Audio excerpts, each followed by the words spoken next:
Hello, and welcome to the Beautifully Human podcast. I'm Nick Sheesby. In this podcast, I speak with beautiful humans from all around the world, sharing with you their incredible stories, revealing the power in every human story, to spread love and humanity to a world that is in desperate need of it, to show that we can all connect in beautiful ways no matter where we come from or what we look like. What you will find out is that we are all beautifully human. Let's all be beautifully human. How has the journey of the podcast so far gone?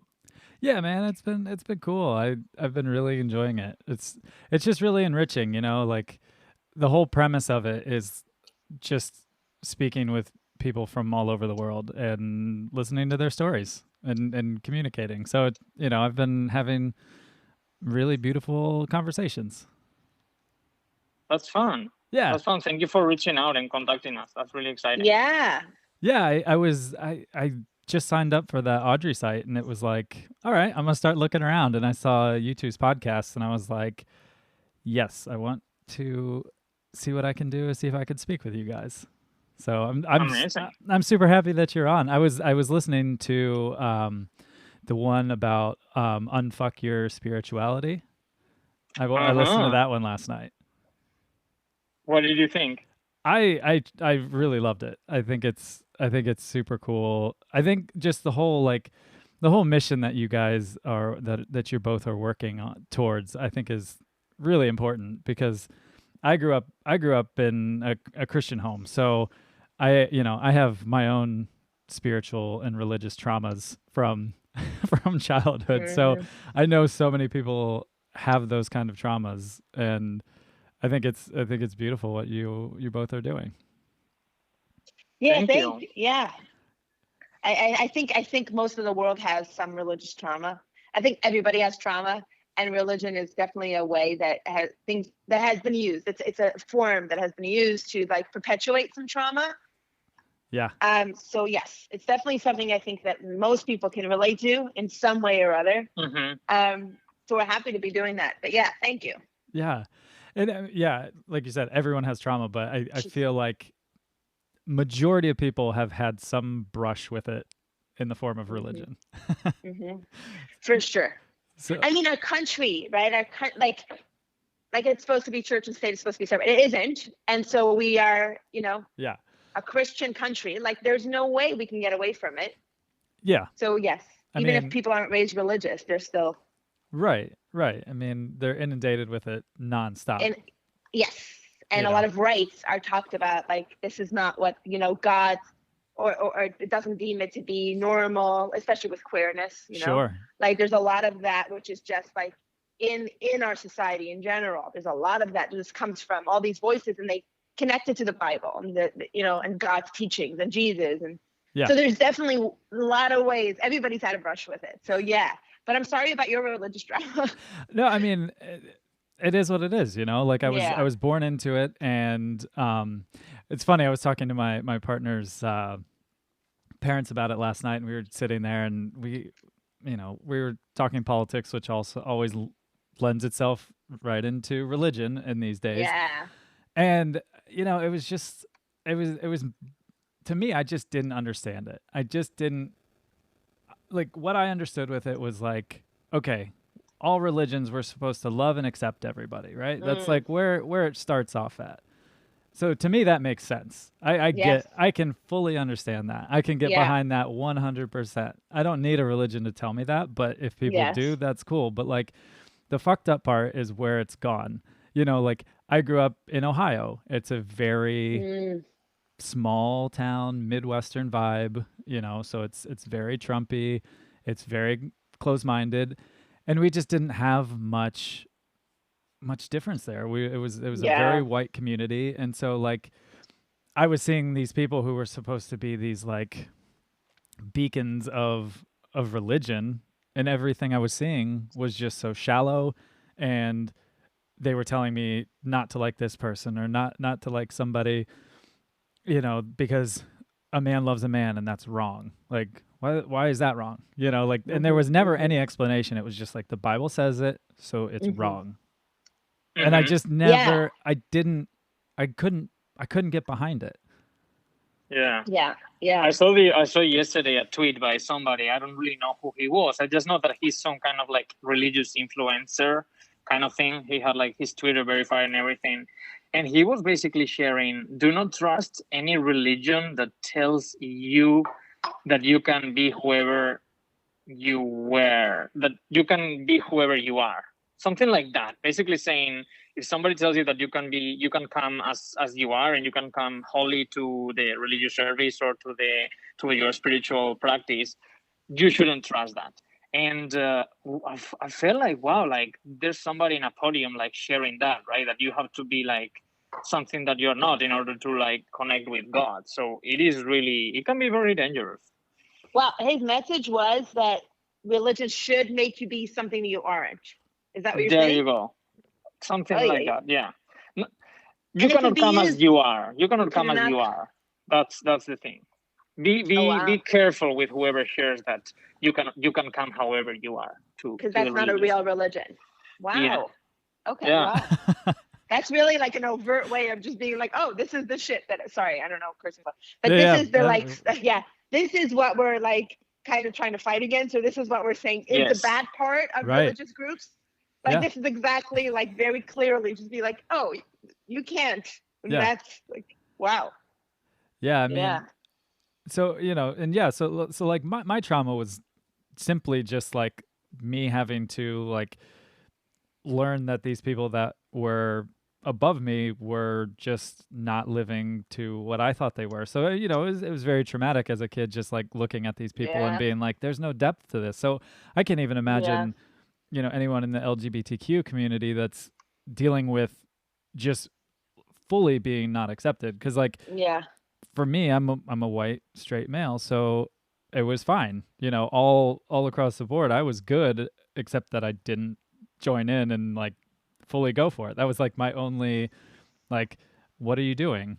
So I mean, my trauma was just the fact of finding out those realities of like, this isn't really what it seems to be. Mm-hmm. So tell me about Yeah. you all's journey through that. Yeah, we'll talk about so we're getting that. I love that we're just getting directly into trauma. Thank you for sharing a little bit of yours. Yeah. Because that's kind of where we go. Pelayo, do you want to start? Or should I go? No. You go. Okay, so I grew up. So I'm Jewish, and I grew up in a Hasidic home in Brooklyn, and so which is like a similar way is that the people around me and everybody is like lives the way I do and looks the way I do, and it's like and so like it's not even just like everyone's Jewish, everyone's Hasidic, and everyone's this sect, and everybody So I know like this is my world, and then when you start questioning like little holes in that world, you're like, this doesn't make sense, and this doesn't feel right, and I know somebody else and they're nice too, but they're not part of our world, and all those little questions that you have, and then the questions that I had about also religion and about who says like God and Judaism, and like just starting to like try to do some critical thinking and see like what's out there and why are we saying that this is the right way, and because that's one very that's a theme that we come across. Every religion, every organized religion says the same thing, that they're right. This is the right way to be. Yeah. Right. So in my thing, I was just like, why is this the right thing to be? Like, so it's questioning and then understanding that other people are saying that. And so, but when I voiced those questions, that, the response wasn't positive, right? It's like trying to shut up my question. Yeah. And then for me, I also questioned what it meant to be a woman in my community.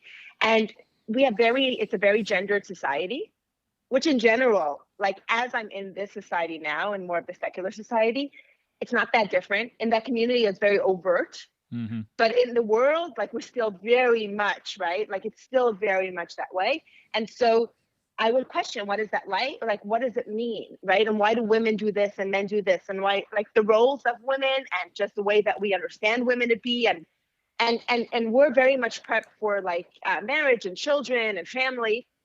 But it was a lot of just like, so my questioning was also like, oh, as a woman. So one, I'm questioning the community and like Judaism and following, and that's like a threat and makes other people think. And then I'm also questioning like my role in society and as a woman. So like it was doubly kind of threatening to them. Yeah. The response there is what was my biggest struggle.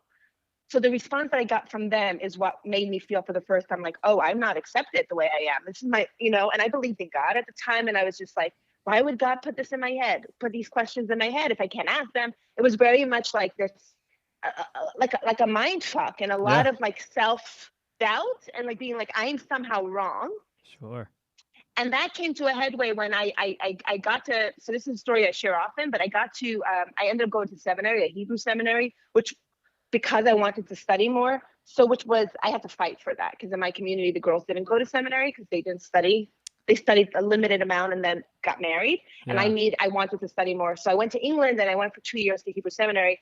And what came to a headway was one of the rabbis told me, it's a shame you weren't born male, because as a woman, this is not necessary. Holy and shit. for the first, so for the first time, this was an overt message of like what I had always been feeling.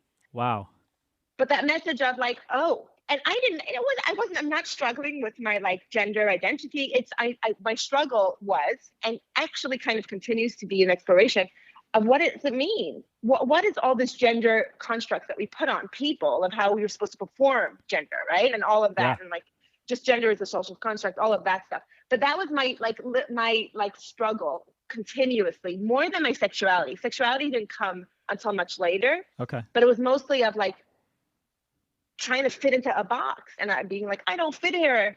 And then going into like a place that I thought was a bigger box, like seminary, it's scholarly. It wasn't Hasidic, so it was Jewish, but not Hasidic, and Orthodox, but not like my family. So I was already a little bit of a rebel. I was like, oh, this is cool. I'm meeting people from around the world. This is global, like I traveled. And then being like, that's exactly, like he just nailed it. That feeling of like, it's a shame you weren't born male because as a woman, it's not necessary, right? Just like that. So to me, that's my journey. And I'm going to let Pelayo talk because I feel like I'm just sharing. That is just, the fact that somebody said that out loud to you is so fucked. He's such a good man too. Like, this was a rabbi that I so respected. Like, some rabbis are just like, they're human beings. Everybody's human. And some of them are just like, oh, okay, he's just speaking and he's not actually living that way. This rabbi, he's like, his name is actually, he's not going to listen to this, but his name is Rabbi Angel. That's literally the name. Okay. Oh, wow. Angel. So he was, but he literally was this like good human being. Yeah. Very kind, very loving. To hear it from him, it wasn't like he was bashing me. It was like he's finally telling me what everyone's kind of been trying to tell me. Yeah. But it was such a weird thing because he wasn't doing it to like be mean. But it's crazy that he would even, that's the reality. He was just stating the truth. Sure. But the truth was there. Wow. In the community, like being like, this doesn't work. And if you were a boy, then this would be like, you would have a Gemara cup, which is like a good thing. You would be a strong learner, which would be a positive thing. But as a woman, we don't need to think that way, because I would study Torah and I would like be a scholar as a man. But as a woman, that wasn't there was no role for me with that, right? So he meant it in that way, but it was just, it's messed up. Damn. Yeah. Wow. Wow. That is unbelievable. That's so, yeah. All right. It's wild what we do to like try to get people to fit, like what ideas we have of how people's roles should be, just preemptive, like when they're born, like we're of course, this is who you're gonna, what your life is gonna look like, and if you're any different, like, if you're like, the nicest way is to say, oh, it's a shame. The meanest way is to be like, this is awful, you're horrible, which people get too, right? Yeah. And this was just like, oh, it's just a shame. Like, it's just a terrible.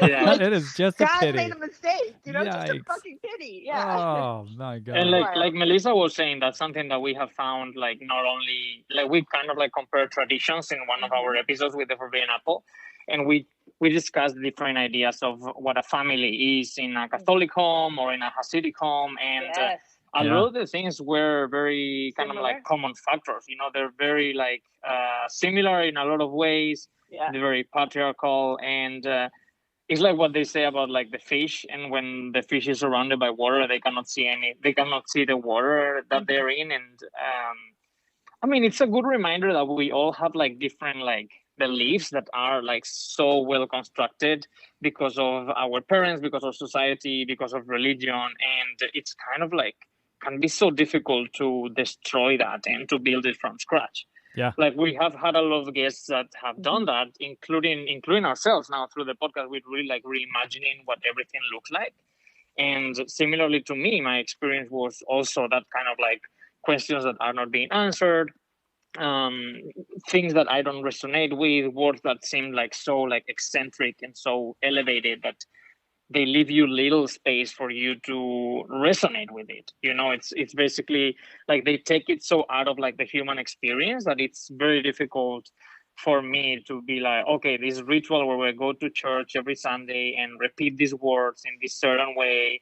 And it really left really, really little space for being your own person and Sure. for like really putting an intention behind it. That we have discovered that it's really so important to have an intention behind everything that you do. And so many of us, including us, I'm probably sure that like because of the influence that religion has had on us, we forget about that. We forgot about that kind of like, okay, why are you doing this? And what are you trying to transform in your life by doing this? Because spirituality and religion are, at the end of the day, they're for transformative purposes for the human being, right? Yeah. So me not finding that and me not being able to relate with it and not wanting to be just like another generation of like sheep that will not find its own meaning, I really diverted from religion. I started when my parents allowed me, actually, because it was not until like I was old and I had the excuse that I had to study or things like that. Like I had to be like religiously attending the Sunday mass, right? And then I was able to come out free in so many other ways. So it was like a very slow process of kind of like taking away like the indoctrination in a way, and on the same time, it's like you're not even aware that you have that in you. So it's still a process sometimes when I, without wanting, like like my own like old Catholic self has like guilt about something or judges somebody like on a it's almost in like not really consciously, but it's on the back of your head, and it's like, oh, but why am I doing this? Why am I judging this person because of X or Y? And at the end of the day, it comes from that. So it's just something that we have to be aware of and be mindful. Yeah. I mean, I 100% know that that's a lot of the reason of why this country is where it's at right now, is because of those preconceived judgments that are put on them. Because, a lot of people, like you said, that you sit there and you do it and you go, what the fuck was that all about? And then you go, oh, it was that again. And it's just creeping in your mind because it was there. Like we didn't have the choice of where we're born. Nobody does, or what you're born into. So what you're taught until you start to have your own thoughts and form your own opinions, that's already in there, and you can't change that when you're learning. So to get that out of your head fully, I mean, it's a hell of a process. It's like lifelong work, right? To continue to like make, because not only are we then, I mean, this is like from childhood, like you were saying, we don't have a choice, right? And we're all born where we're born. It's so crazy to me that like you're born Catholic and you're born Republican, or you're born like Democrat, you're born like something else, or you're like, it's wild. You don't get a choice. It's like, this is the family I'm raising and stuff. So, but it also, I think if we look at it that way, it also helps us understand other people and why they're the way they are, right? And so when we're saying, how can you support Trump? Understand where they were raised, understand, understand who they are and what made them be who they are, the same way that you are understanding who you are. Like, totally get an idea. So I think it can help us understand that and bring it together. But it's wild to me that happens, but also it continues to happen, right? Yeah. There's a narrative that continuously, that we went into like, and people are talking about it, but cancel culture. It's like, this is black and white. This is good. This is bad. We became the like new, the religion. Like there's so many ways. Morals, the new morals. Or like, oh, you're wearing a mask. You're not wearing a mask. You're evil. You're not. Like, I can have a party indoors, but wear a mask outdoors. But I'm going to judge you because you're not wearing a mask here. Like, and it's not like my personal opinion. It's just like, stop hating on people and black and white like views and seeing them being like, this is bad, this is wrong, I'm okay. It's just like everyone has their understanding, and like understanding that is the only way that we can get into dialogue of being like, let's try to look out for each other, like But yeah, it's still there. It's like Yeah. continuous work. We need to continuously be like, let's think about this. Let's do Yeah. some critical thinking. Yeah. And let's be kind. Yes, massive. Like we need a massive wave of love and kindness, 100%. Yes. But to your point, whenever I'm speaking to anyone, because I love having conversations. I really do. I want to listen to these people. I want to understand, because I just really don't on this one. There's been other people where I'm like, okay, I can see it if you're like this charismatic leader, and I get that. I see why people follow certain people. This one, I'm in the dark on it. I don't get it. Oh yeah. 100%. But I also, when I talk to people, I put my family in that aspect, like my mom and dad. I can, and where I came from, most of the people I grew up with are still on that side of the envelope. So I sit there and I'm not attacking the person. I say, I get it. I know where you're coming from, because this is where I came from. This is what I was raised in. Like, I know what you were raised in, but like, tell me why. Tell me why, in your own words, you are thinking what you're thinking. Because you can tell me the Bible. You can tell me what Fox News. You can tell me what any other person, but like, tell me what you have formulated in your mind. And then then we have a conversation. Then we can start working towards some sort of understanding. But until you move past that, but I also understand that, like, wherever you're at, like I'm in Nashville, and in my little bubble of Nashville, it is a very like-minded population in my little sector of it. So all my friends, all the people that I know in my little bubble are all like-minded, thinking like me. You go 10 minutes down the road and it is not that way. But, anywhere you're at, you can get into your bubble. So I do understand, just like being around those people, it's nice and easy. You don't have to think. You don't have to challenge yourself. So it makes sense why people just like coast through it. Oh, for sure. But also, like, it is painful when you're coming out of that bubble and like everything feels like it's falling apart. So like, right. So like asking that question, it's a great way to just get people to be like, let's think about this. Let's think what I really like believe in or why I'm doing this. But then they're kind of, especially if they're in a bubble of like-minded people, that they're left alone with those thoughts. And then you're seeing it all. And then you're left with anger and confusion and all of that stuff. So it's a process that like we each have to go through. Yeah. But it's understandable why some people are so resistant to that, because change is scary. And for sure. I mean, we all are. We all are in some kind of bubble. And we all are like unaware of certain things that are going on around us. And sometimes also it is difficult to have a conversation with people who think differently, and more with social media and just being able to, like, especially now that we are not really having contact, like societal contact as we used to, you can just block somebody of your life because you're not going to see them in person, just with a button, and just because they think something that you are not thinking. So that only not leaves you in like a bubble where everybody thinks the same things that you do, but like you're going to think that everybody thinks the same things that you do, and you're gonna like I don't know where I read that basically like a lot of people that like have this kind of like arguments, like they will have like an 80% of things that they have in common, but then like that 20% of things where they're differ, maybe for example like one being Republican and one being like Democrat or any other thing, like that doesn't allow them to discover that 80% of things that they have in common. And that just makes me so sad, and like, again, another purpose of this for me,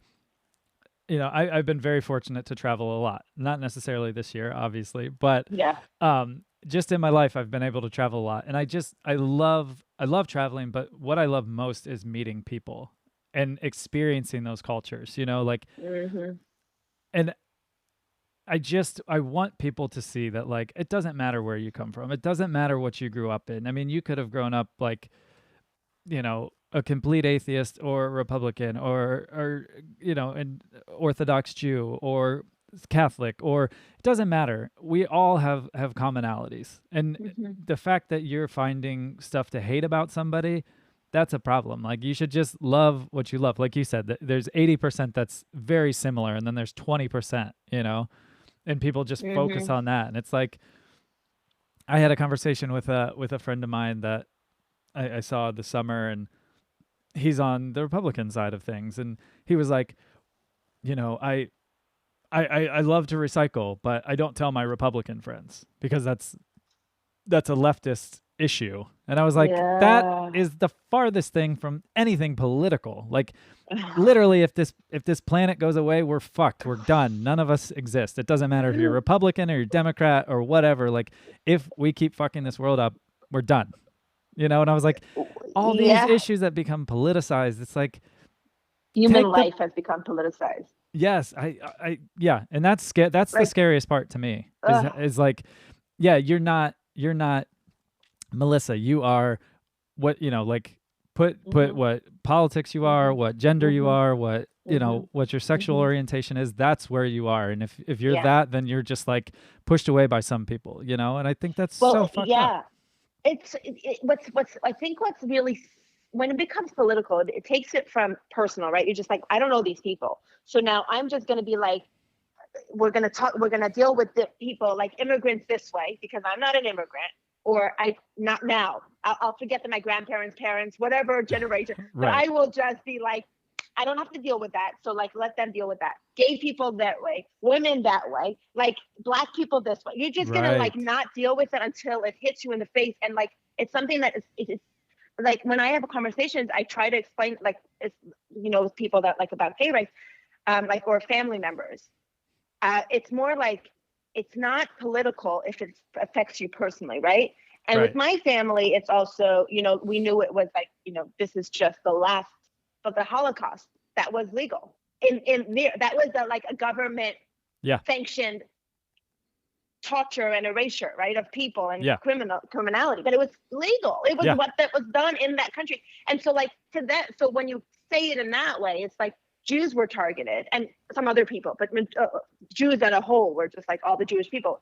So like we understand that like we're doing, if it doesn't affect you personally, you have to think of it that way. Imagine I was in that place of just who I am is illegal, or who I love is illegal. Right. Or, you know, Pelayo and I are doing our new season, and we're talking to people in Africa, and it is illegal.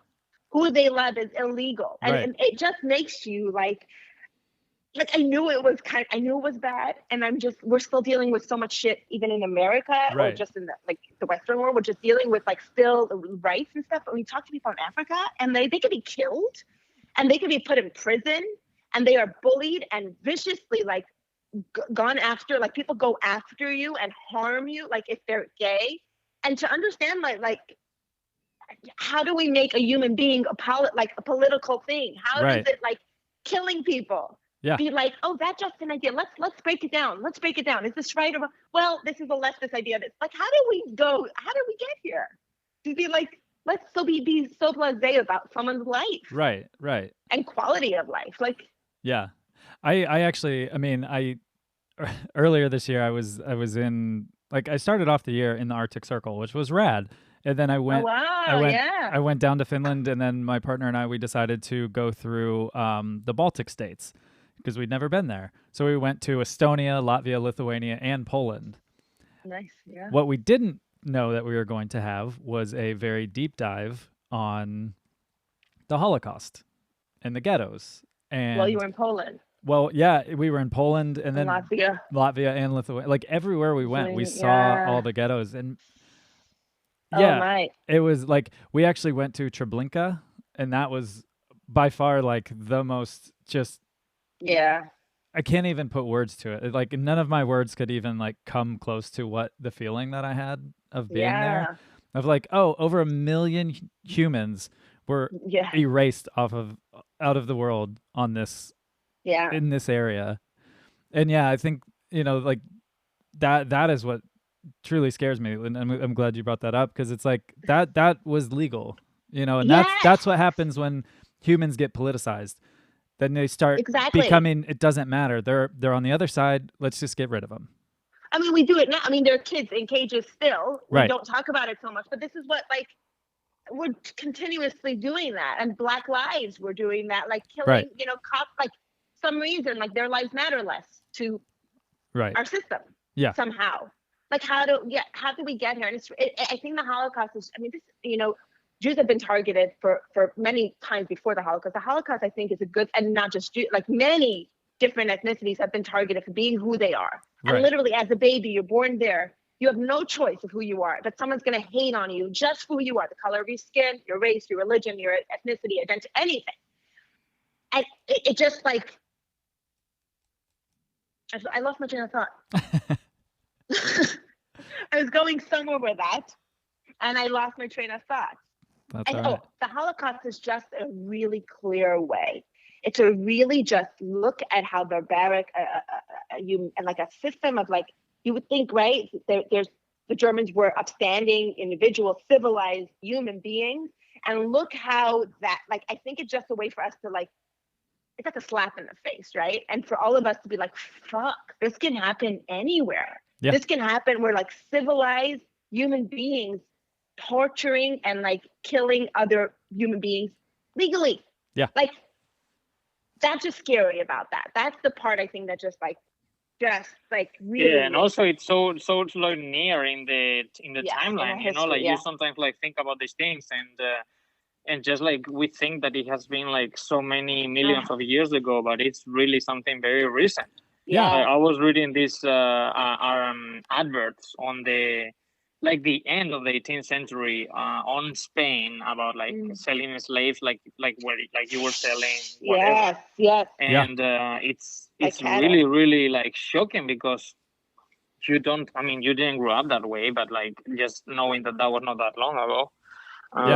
It's a good reminder to have. It's such a good reminder. Also, I think it's also like these like slavery, right? Slavery, the Holocaust, different genocides. Like, is that like we're capable of that? Like as a humanity, and then noticing the little ways that it's still done. Yeah. Not necessarily little ways for people that are suffering, but like the smaller numbers maybe of people that are affected, but still like it's still happening in so many different places and in America, like it's still happening that people are treated this way. You know, we spoke to this woman who was an asylum seeker from Africa. She was from, where was she? Pelayo, remind me, what country in Africa was she from?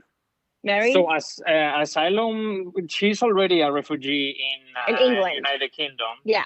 And she is from Nigeria originally. Nigeria, right. Okay. So yeah, she was sharing the whole. Yeah, and she talked about just while she was going through this process, right? For a year, she was kept locked up in England while they were doing this asylum, like making sure that it wasn't fake. And she was, you'll have to listen to the episode and get more information. But like, she's talking about the conditions that she had to live in, which was kind of like prison. This is a woman that's looking for like asylum. She's trying to like just survive. She needs to live, leaving a country she loves, people she loves. And she comes to this country looking for freedom. And then like, she's still kept locked up, and like, she's amazing. She's fought for a lot. And like, one of the things she's accomplished is no woman will ever be sent to that place again because it was extremely awful. Right. That's and she's amazing. doing a lot of amazing work. She's helping other asylum seekers. She has her organization. She's amazing. And like for your listeners, or like follow us and like get information. It'll come out soon, and get information if you want to help her. And we'll put information below as well for her organization so people can help. Yeah. But yeah, the thing is that how it still happens in our legal system. Like it still happens in like everywhere in the world, that people are just so mistreated. And because it's this idea that we're just like, it's just this machine, and it's just this, it's not about our humanity anymore. But then it's like, we're trying to do, and I see what you're trying to do is the same thing. Let's get back to the humanity of it. Let's get back to like loving each other and being like, I care about you. You're a human being. Yeah. And that is enough to be deserving of love and kindness. Right. And you know, like to that point, like I can't tell you the amount of people, because I started it as a blog where I would share these questions, and then I would share a list of questions and have people answer them, and I would publish them weekly just on my website. And the amount of people that would answer me and go, do you want me to do this? And I was like, yes, you. And especially if you're asking me that way, yes. Like, your story is important. Every story is important. Yes, you're a human. every story is you important. matter. Like, you have power in your story. I fully believe in empowerment, you know, and like, it just started off as this beautiful mission to say, you matter. Your story is important. Like, also, people that aren't paying attention to what's happening like this around the world, listen up.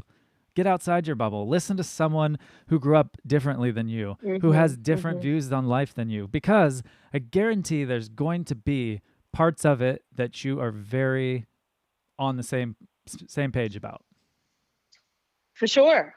And that's a good thing. It's great. I love going to different cultures and sitting in a cafe and getting lost and listening to a language that I don't understand and just drowning in it and not knowing anything about it, but I'm just loving it because those people are communicating in a different, beautiful language that I can't communicate in. But that's so cool that happens, that there's something I fully don't understand and they do. There's a whole group of people that understand that language. And that's amazing. Yes. But I think that there has to be like a kind of like a switch for somebody to be open to those things. And I don't think it happens every time. But when it happens, you're obviously like, when you do like your first discovery of understanding that the world that was surrounding you at that time is not like that everywhere, you are really much more open and start to see like all these bubbles that we were talking about and all these different ways of seeing the world. But like you really need to be like, okay, like let's take this step that may be scary and maybe it's something that I'm not used to, and I'm gonna talk with somebody who is gonna like think completely different than I. But seeing the richness and seeing the love in that. Yeah. I think that's really important. Yeah, I this comes up almost every podcast of mine because I heard this word a couple of years ago and I just love it. And it's a word that is sonder, S-O-N-D-E-R. And the meaning of it is that every single person, you two in the screen right now, the woman outside walking her dog, anybody that plays even a mini part in your life is just as complex as you are. Has love, has dreams, has goals, has sorrows, has their doubts in life, but they are just as complex as you are. And that every single human, no matter if you never know their name, you never come across them, you just drive past them or whatever, that person has just as crazy depth in their life as you do. Is the word sonder, S-O-N-D-E-R? Yeah. A Swedish word, which means without? Yeah. That's amazing because I'm just Googling it. I don't know. I don't know Swedish. Although I was in Sweden this past year before COVID. Yeah. It was beautiful. But it means without, right? Or broken or something like that. It means like So is that the idea that there's like a void and like pain in every person? Yeah. I think that's like just the idea that just the fact that we're human beings, that we're born like into this world knowing we're going to die. Like our parents are going to die. Like we are just automatically are going to have to deal with pain. Like automatically, right? Like, so yes, I think, and then everyone has their own shit. And like, it's been also doing this podcast and realizing how much we're more similar than different. And that's also one of the goals to like point out in the podcast that like, yes, we all have different backgrounds. We all have different experiences and we're from different places. But they, like you were saying, we all have these basic needs, like these human desires and this like, of love and acceptance and just general like things that we can all relate with, I think, and just focusing on like how much we're similar. We're like, and it happens all the time. Like Pelayo will find something that he feels like connects to. It's like, oh, that's similar to my experience. This is similar to my experience. Like I'll share stuff in my life and it just makes it all like, we're not that different. It doesn't matter where you're from. We're not that different. We're just all humans. You know, we all have the similar fears. We understand pain. We all want to be loved. Like we have so many things that are just, which is like the main things in life, right? So like when you strip politics aside and you ask somebody like why they believe what they believe, many of the stuff is out of fear, right? It's they're afraid for their lives and for their loved ones, or it's family. Like it's the same reasons why we believe in something, right? It's like we think this is the right way. There's a reason. There's a person behind these views, and we have to talk to that. Yeah. We have to talk to that. Yeah. Totally. Now, Pelayo, where did you grow up? I grew up back in Spain, in Asturias, in the north of Spain, basically. And it's a kind of like a little different from like what anybody understands of Spain. I think it's like a very like fresh nature, full of animals. But it still has like that. It's interesting because a lot of people have like the the thought that Spain is like fully Catholic, like all the way around. And at the end of the day, like it's not really like that. I remember like growing up and it's very part of the culture, but then there's like a big group of people that are kind of like against religion in a way, like atheist, but against religion. Yeah. They really don't associate with like the things that the Spanish church and the Romanic church has done through the time in history. So they really dissociate with that, and they don't see that there may be like all the ways of understanding spirituality or religion, or so there's a very like binary view on that, which is something that I also want to explore and break in our interview. That kind of like thing. Like I didn't know what a Jewish person was before coming to the US. Right. Because obviously like the history, right, of like the Inquisition and all that, but like really literally like I have never met anybody Jewish before coming here. I wonder though, because we just found out my friend Genya is Jewish and she was Russian. She didn't know she was Jewish because for many generations people hid their Jewishness. So I wonder if you actually met people in Spain that were Jewish. Definitely, probably, but it's just not themselves associating with the religion or even the culture. You know, not even. Yeah, and then I he met me, so he's he's very aware. Yeah, I mean, similar to that, my partner, she just found out that some of her family from Belarus was Jewish. Oh, wow. But I mean, that was right around Russia as well. So like that was not a place where you were saying that. Yeah. You know? It's so interesting to see that. Yeah. Wasn't there like a long time ago?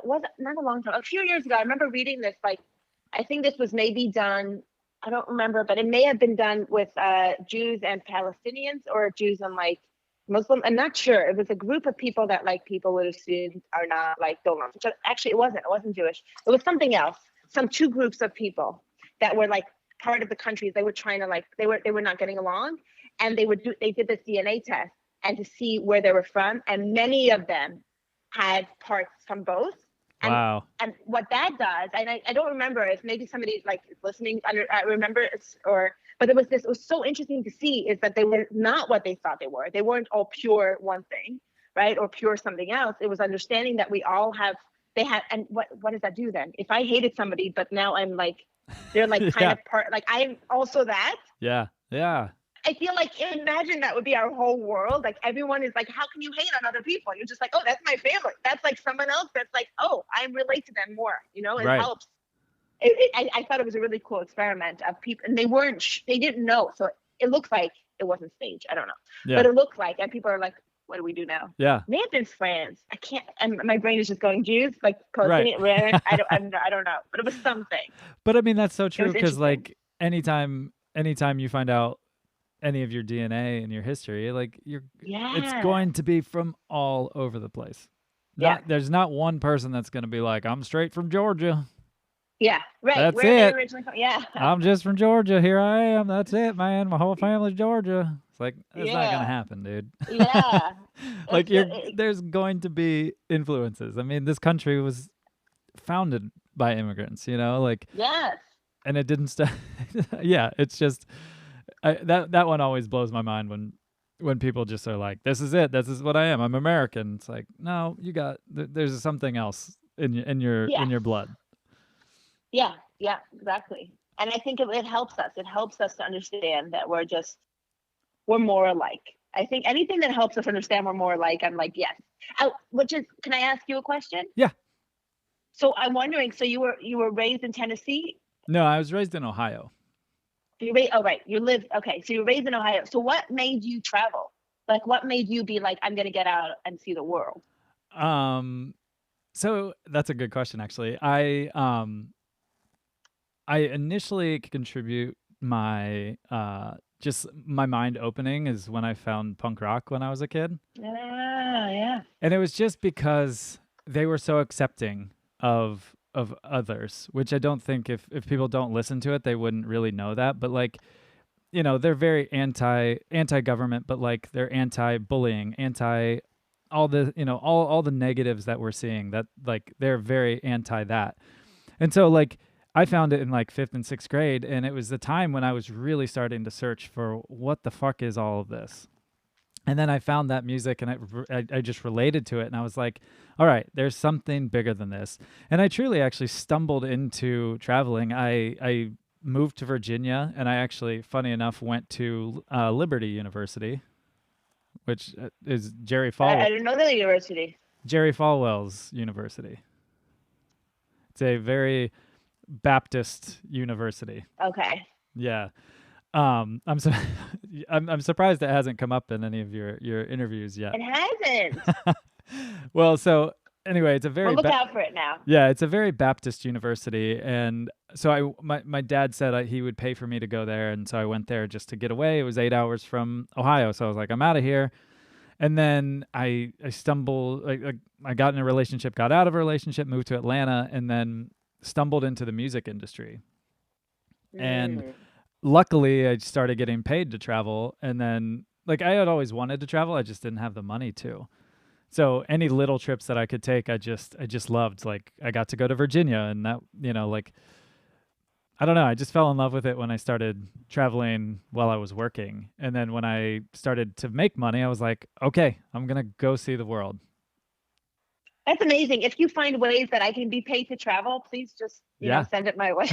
Like that's amazing. Yeah, I mean, I've been severely fortunate to do that for the last 15 years, except this year. It was a little different this year, but yeah, it just, I don't know. I was always fascinated. I always loved maps as a kid too. I loved geography. I loved looking at other places and picture books from around the world and being like, what is that? Like, where is this place? And how much does that open your mind? Like, how much does that open your mind when you travel? Like, there's no better way to do it. I mean, I tell this story a lot too, but it's such a good one to me where I was like, if people could feel this way, even once in their lifetime, they would think so much differently about how they treat people that come here.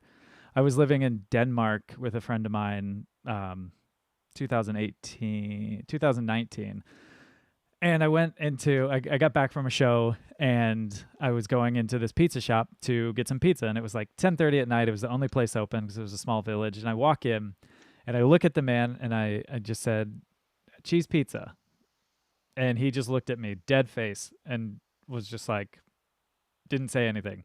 So I pointed at the pizza, and he just looked at me, dead faced again. And I was like, it was one of those awkward moments. I was like, I don't know any Danish. It's a very difficult language. So I was like, I don't know what to do. I've said my words, and I've pointed at things, and it's not going anywhere. So I just looked at him, and I turned around, and I just started to walk out because I was like, awkwardly not knowing what to do to speak to this or communicate with this person. And as I turned around, I heard like the biggest belly laugh I've ever heard in my life, still to this day. And this man just started cracking up laughing. And I turned around, and he's like, I'm fucking with you. And I was like, what? And he was just like, we just don't get anyone. I don't speak English with anyone here. What? Tell me your story. And so I told him what I was up to. And he was like, you should have seen your face. And I was like, yeah, I can imagine, man. Like, I just didn't know what to do. I was like, what do you do when your words and your actions don't communicate? And at that moment, I felt like this big. And I was like, if more people, but the thing was too, is I respected that he doesn't have to serve me there because I'm not speaking his language. If he doesn't know my language, that's my problem. Because I'm in his country. I should know Danish. I'm coming to his restaurant trying to get some food, and he doesn't have to speak English. It's not his native tongue. I mean, I'm fortunate to know English because it is so commonly, spoken around the world. But if more people could feel that way, like the way that I felt of like, I literally cannot say anything to this person, it changed your mind. For sure. I remember just being in I travel. I like to travel too, and but I often travel in Europe, and I remember just being in, I think, the Dominican Republic, and feeling like I feel like an idiot. I can't explain myself, and that feeling was just like and like imagine living somewhere and like people hating on you, be like, speak English. There's all those stories that people get mad. It's like, hey, let people alone. I think it makes you understand that like also we're raised as Americans that like, we're the best. Of course. And that, Self-proclaimed. like, that cocky, yeah, self-proclaimed. I mean, we have a president that agrees right now. That's very strong about it. But like, hopefully he'll be out soon. But like, right, like, America is the best. And then you get to travel, and you're like, oh, there's other ways to live, Better ways to live. and that's better ways. It doesn't have to be this way. We don't have to, like, it's not a dog eat dog world. Like, we don't have to live this way. We don't have to be so loud and abrasive, and just everything is up for our, like, comfort and gain, and like kind of understand how to be nicer and more, like, just not as big headed. I think it's just like in our, with the, I remember when I went to seminary in England, that was a thing. Like, they knew I was American. One, they always knew they can point at Americans louder, more confident. Confidence is good, but like you just come in thinking like, oh, this is like, we take over. And Yeah. like, I remember like learning just like, this is not like, I have to like respect this more, right? And like, it's understanding, like, we need to understand. Yeah, I think it's an amazing story. I think it would help other people. Yeah. Understand how to be a little bit more humble and understand our, Yeah. Yeah, I think that's definitely. Pelayo, did you ever deal with that? Which part? The part of going to a place where nobody knew what to say? No, just in when you came to the States, did you ever deal with someone? I mean, you speak English, so like I just didn't know if you had dealt with anyone. Yeah, not at all. I think that also like can tell you that like there's many more reasons, because I've never ever, and I've spoken like at the beginning. I had friends who were Spanish, but we're white, so that can tell you that like people will never come to you and tell you, oh, like you should be not speaking Spanish. Like, It Yeah. has never happened to me. I've never known of anybody Spanish that has like gone through anything like that. So it's kind of like fucked up. Yeah. To say it quickly. Because Yeah. like I said, like I had Spanish friends, and we were basically speaking Spanish most of the time. I mean, I'm also like I work in international relations, so like I'm used to like that kind of like culture. But even in Yeah. the streets of New York or in restaurants or any space, You're I like a have seen, like, beautiful that white, difference. like, you're a beautiful white boy, like a Yeah. man, not a boy. Sorry, you're grown up. But like, yeah, that's really just racially, like that's a, yeah. People telling other is, people, yeah. it's literally if they look, because Right. also, yeah, it really, that's where race is such. That's where you see it. It's like there's so much like just shit, just because somebody is, different color. Looking different. Looking Can different. play Yeah. a lot. Yeah. Yeah. Well, and one thing that I think about all of it is like, okay, you're making fun of this person who is speaking, just is attempting to speak your language. If they're speaking your language, that means they speak another language, and you don't. So where the That's fuck true. are you coming from? Like, I can't say Yeah. anything to someone. But yeah. It's your second, maybe third language. Like a lot of countries, depending on what country it's from, I mean, they're from, it's like it could be their third or fourth language. Right. That's something I also say. When people apologize, they're like, I don't speak English really well. I'm like, I don't speak French. You know what I mean? Like, Yeah. you don't apologize to me. I'm like, I don't speak. I Like, don't you speak all it- these I other don't- languages. Like, Yeah. don't apologize. Yeah, I Like, mean, literally. my second podcast, I had this woman that my partner and I met in Estonia. Her first language was Russian. Her second was Estonian, and she'd spoken English for 3 years, and she speaks English incredibly well. And I was just like, Wow. I mean, that's far cooler than I can say about anything that I do. It's like yeah. unbelievable. Yeah. It's so crazy. I wanted to ask you, how were your coming out story? Like, how was your coming out? Coming out. I was like, we just had we were kind of like reminiscing on this, and I think for me at least, it has been like something like very gradual. Although I never had like that kind of like confusion stage where you don't really know like who you are or like what exactly defines you. I really always knew that I was gay, and but it was just like that, like at the beginning with like growing up and the religious environment was really not like the best space to be yourself in any way. I'm also very like creatively inclined, so it was like everything was like put in a package, like everything that I was that was not kind of like welcomed. It was not spoken against directly, but like certain comments from your family, certain comments that you see around, and it's just like I really closeted myself as much as I could. until we started being able to like live freely in another place in Spain.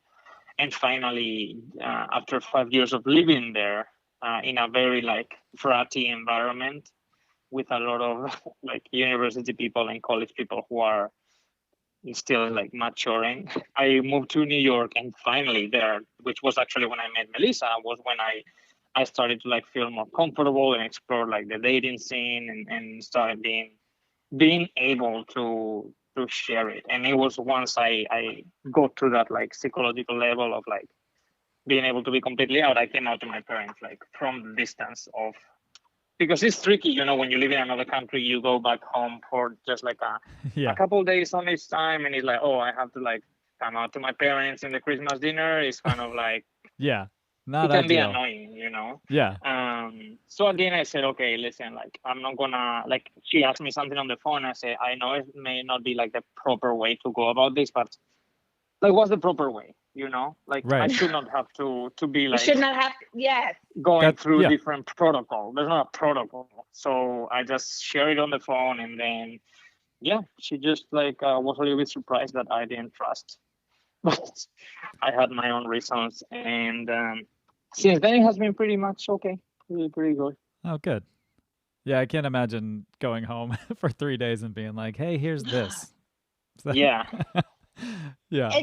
It's also something I feel like man, I can't wait till we get to a place that people don't have to come out, right? And that I'm not questioned, like my femininity is not questioned, and how you are as a man or a girl, like it's, you know, like I can't wait till we get to a place that all that like our gender and our sexuality is not something we have to explain to others. We can just be. Yeah. Like how nice would that be once if we're living in that place?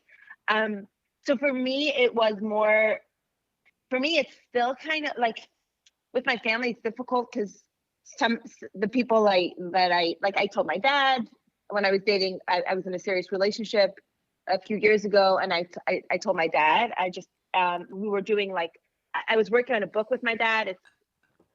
I hope to get back to it one day, but we're working on, I took a break, needed a lot of therapy, but like, it's also like a beautiful thing that we get to do together. But I was working on a book, and like we would have conversations, and we got to a conversation that was around gay marriage around that time. It was like legalizing, and we had a conversation about it.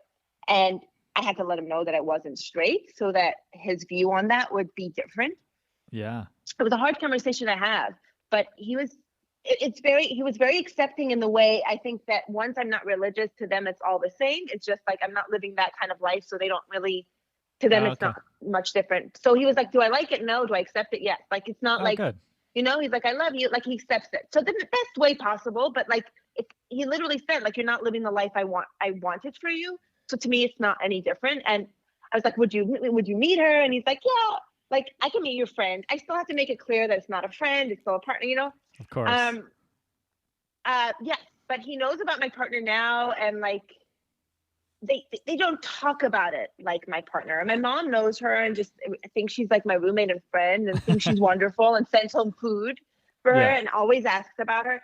So like I feel like as much as they want to know, they know. With my mom, I'm being very careful. It's something that I feel like I worked really hard to get to a healthy place with my family, right? And it took a while. And I had a wonderful family. Like they're really great people. So, but it took time for us to get on the same page. They were really afraid for me because it was a world that they didn't understand, and they felt unsafe.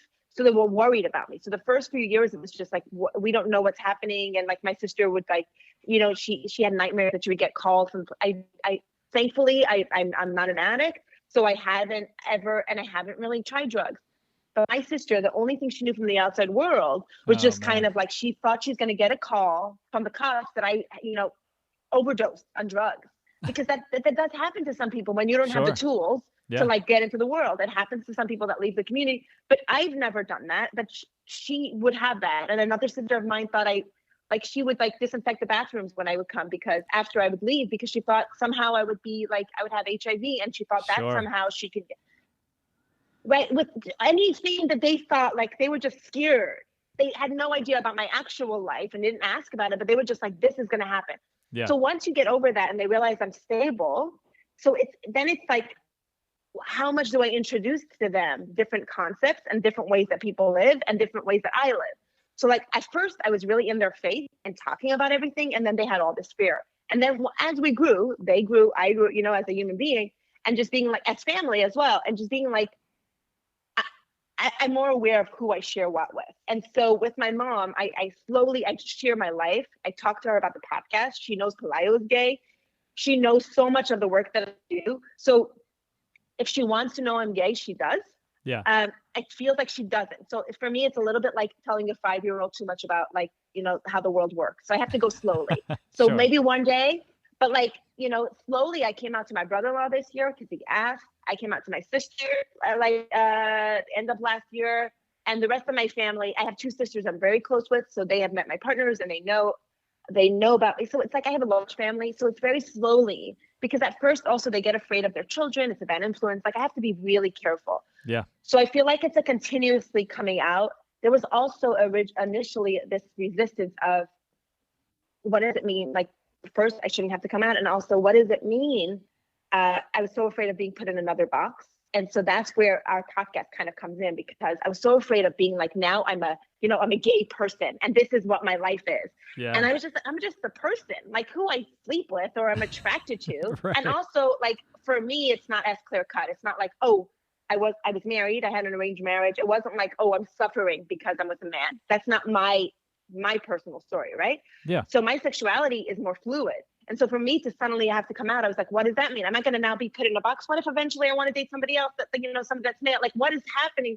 I was so afraid of putting myself in another box. So I resisted that for so long. Sure. And then Pelayo and I doing the podcast, I feel much more like I'm embracing who I am. And also that it's not that black and white. And so I can say that I'm gay. I can say that I'm a lesbian, and also be open to the idea that I might find like a man attractive, or I might eventually, if that happens. It doesn't feel like that's something currently, but like, just knowing that it's not that black and white. And so I like queer. I said it was a very long answer to your coming out. That's but all right. I guess it's still a coming out thing. Isn't that strange thing? The cool thing is that I think what it does for queer people, what I think we all should do, which is constantly evaluate our lives and be like, what is this for me? Yeah. Right. I think we have to figure out our own way and figure out words and language to explain who we are, and let that. As time goes on, I feel like there's a lot more fluidity. People understand fluidity more, and the idea that it's not as binary. People understand it more, hopefully everywhere. But I think as queer people, we have to make our own way. And that, and it would be cool if straight people are like, just because somebody says models are what I should be attracted to, maybe like I have my own thing that I'm, just like let people like be who they are. Yeah. I think it would be, yeah. So I think that would be cool. It was a very long-winded answer. I'm sorry about that. No, be sorry. I love it. I think it's fantastic. And I agree. I think there's no boxes. It's just be you, Just be you. Just Exactly. be yourself. And I love that sentiment. It's just like whoever you're attracted to, it doesn't matter. Like that doesn't change who you are.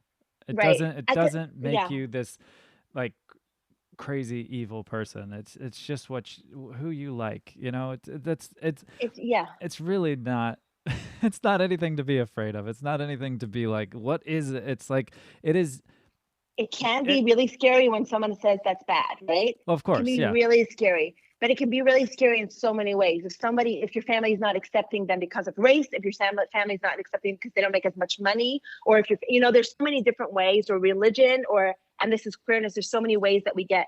I spoke to this friend of mine who's a straight man, and he talked about this girl that he liked. And he's like, he really, really liked this person. He had dated her for a while. They had broken up because they lived in different places. They're trying to get back together. So it was like the love of his life, right? And he talked about the fact of like, she's not a 10. I'm like, what does that mean? Oh. Tell me what that means. But he is around all these bros, right? And I had to break it down for him. And he's like, you're right. Like, to me, she is, because she's perfect for me. Like, to me, she is a 10. I had to talk him through that.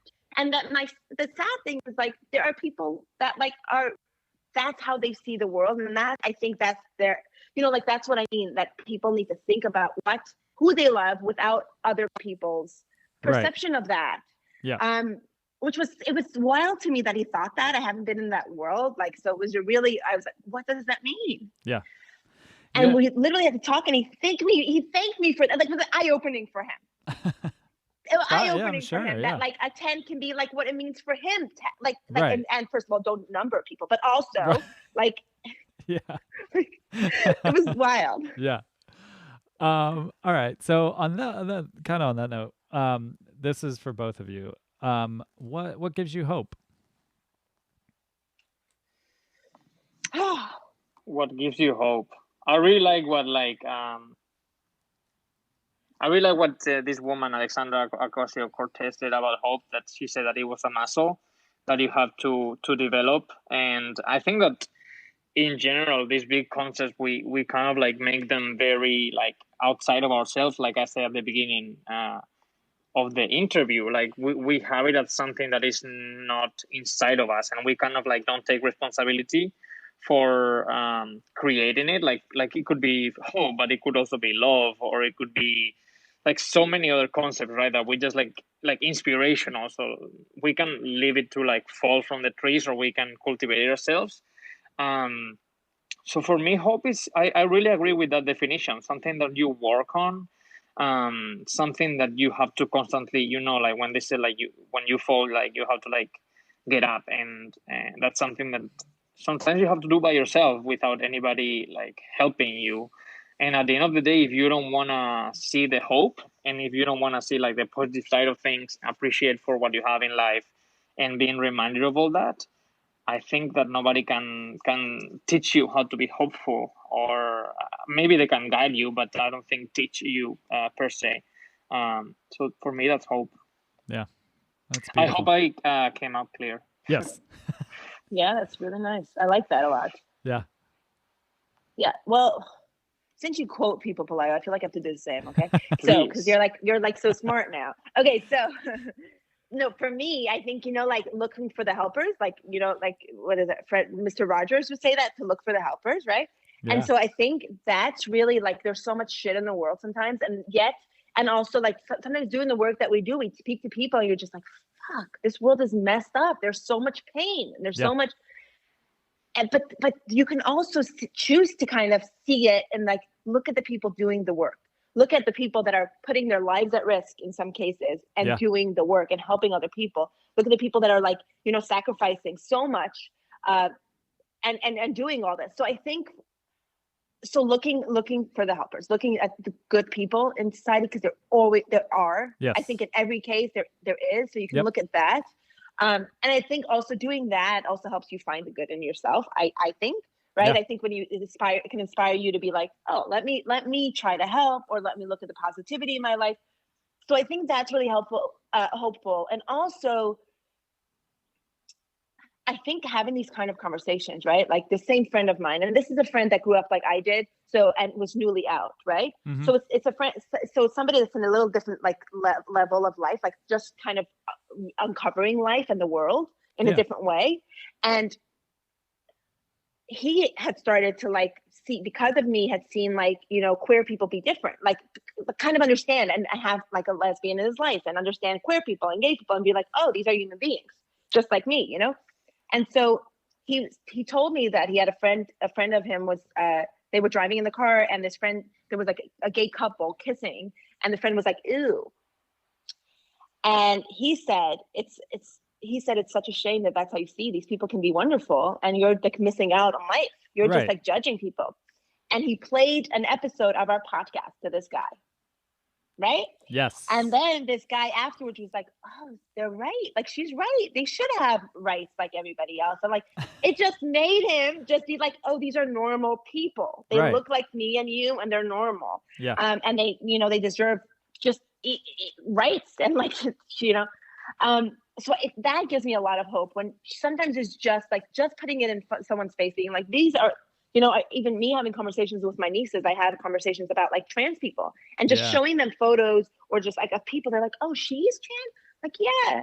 Like, these people are normal human beings, right? And it's not just a concept. And I think when you do that, and I think when you tell people stories, and we see those little, like, we have people from our podcast that write to us that they came out, or, like an 18-year-old in like, she's Mexican, but her mom was living somewhere. Where was her mom living, Pelayo?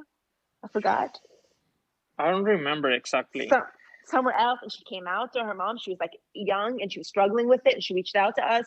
Like, it's amazing. And then somebody El in Salvador, France, yeah, it was El El Salvador. Salvador. She had there was another person, like, from a small town of France that had come out years ago. Her parents didn't accept it, came out again. Just like listening to the podcast, being inspired by people. We bring a lot of interesting people on our podcast and people that have gone through a lot, and it inspires other people. And so giving them, like, that gives me a lot of hope for people to like be like, oh, like I can now love myself more. That's like, that's you're right. So those ways are really, really obvious ways. Yeah. That people are like, that people are helped and people change. I really believe, like, if people love themselves more, they will love other people more. Like real love, not like, Yeah. Yeah. But I really think that if we love who we are and we accept ourselves, we can then accept other people and love them. So that's when you see that, that's like, that's the dream. That's the goal. That's like the world I want to live in, Yeah. Well, you two give me hope for having these kind of conversations. Oh, thank you. And thank you. Especially circled around religion. That is something that is so ingrained in so many people, like we've talked about, that it gives me hope to see you spreading that knowledge and that love to people that have been through all that. Yeah. And thank you for giving the space to that, because sometimes, like, we share, like, we kind of like classify ourselves, and because of like the boxes, right, that we put on ourselves as like an LGBTQ podcast, but really our stories are human, and we have shared stories that they're very like relatable to a lot of people, and not only because of the LGBTQ thing, they can be from completely outside, and they're super interesting, and there's always that human aspect that is common to everybody. Yeah, absolutely. Yeah, for sure. And thank you for the work that you and also thank you for the work that you do. Hey, yeah. In the world, yes. Like, thank it's you. so needed. That. Yeah. Yeah, absolutely. I love conversations. I love hearing stories. I love sharing stories. I love connecting with people. It's what we have. This beautiful humanity that needs to be spread around. So I'd love doing my part to spread it around. And that's super. Also, right? Sorry, just a quick thing. That's another thing that, like, right, there's a lot of like who stories get told. Right, there's oftentimes in the media and stuff, or in like shows, it's like who story gets told, and we need to expand that. And so it's really important to give like, we all have stories, and we all deserve a voice. Every human has a story. Every human, and there's power in every one of them. Yeah, for sure. So I have two more questions for both of you, and I ask everybody, and I just love doing, especially this one. What would you want the world to know about you? Ooh, what a good question.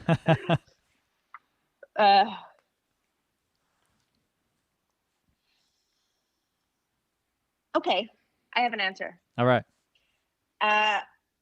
One of the things. So what's coming to my mind now is that you can help other people even when you feel not perfect, and even when you feel not like you still need help, you can still help other people, and that can help you, right? So sometimes it's like not always am I super comfortable with my sexuality, my identity, my family, like a religion. It's still consistently something I continue to explore consistently. So it's not like I have all the answers, but you could still kind of make voice and give room for that even while you're struggling. I think like you don't need to have landed to be like, oh, now I'm here and now I can help people.